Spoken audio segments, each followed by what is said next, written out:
Pourquoi lorsqu'on parle des Arabes et du monde arabe, c'est généralement pour évoquer une dimension à problème? Tout simplement parce que dans l'histoire, notre rapport au monde arabe ne s'est jamais construit sous un angle d'humain à humain. C'est toujours un angle humain face à problème. Humain, sauvage. Humain, barbare. Civilisé, rétrograde. Nos rapports au monde arabe sont construits comme ça.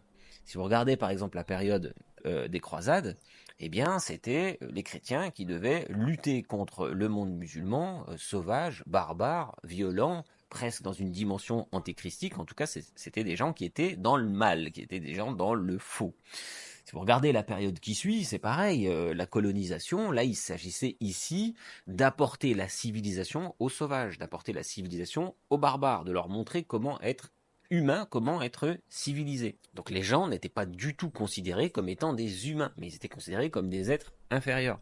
Si on regarde la période qui suit, c'est-à-dire les vagues migratoires à partir de 1945, là c'est pareil. On a considéré les personnes issues des colonies comme étant de la ressource humaine. C'était de la ressource. Ils n'ont jamais été perçus comme étant des gens, comme des humains, avec des sentiments, des émotions, des désirs, des aspirations. Jamais.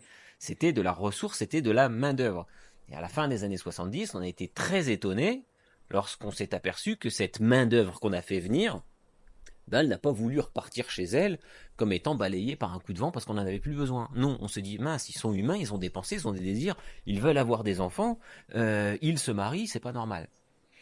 Si vous regardez la période qui suit encore, c'est-à-dire période que j'appelle islamophobe, à partir des années 80, eh bien les enfants de ces immigrés, ces enfants qui aujourd'hui sont français, ne sont toujours pas considérés comme étant des êtres finis. Ce sont des gens qui ne sont pas assez assimilés, qui ne sont pas assez intégrés, qui n'ont pas compris qu'eux, qui doivent encore comprendre que la laïcité c'est ceci, que c'est cela, sont toujours vus sous l'angle d'une incomplétude. Ils ne sont pas considérés comme humains.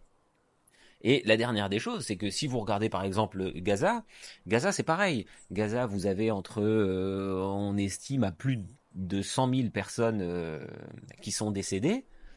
Personne ne connaît leur nom, leur visage. Et puis au-delà de ça, on a des images, on a des photos, on a des vidéos. Tout le monde s'en fout.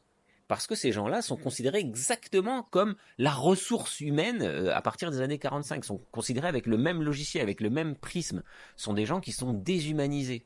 Donc pourquoi est-ce qu'on considère toujours le monde arabe ou musulman comme étant un problème? Parce que nos rapports anthropologiques et historiques se sont constamment construits autour d'une altérité, autour d'une altérisation manifeste et qui perdure encore aujourd'hui.